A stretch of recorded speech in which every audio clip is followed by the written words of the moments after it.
Hi everybody, I'm going to show you how to use a tube turner. So in the tube turner package comes 3 straws and 3 sticks. This is the largest size, and I'm going to use it to turn this tube that I've sewn right side out. So you're going to put the tube in here, and I don't have a closed end, I have 2 open ends. If I had a closed end, I would put the tube in the open end and feed it all the way to the bottom of the closed one. But since these are both open, I'm going to leave about 3 or 4 inches here. I'm going to fold that over.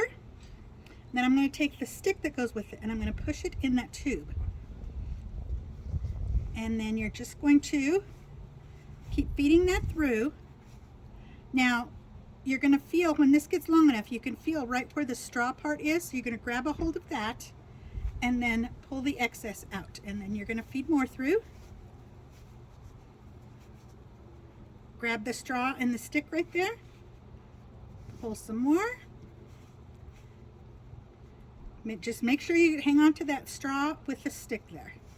Here's the end. There's our straw. We're going to grab a hold of the straw here, and the stick is inside here, and push that straw.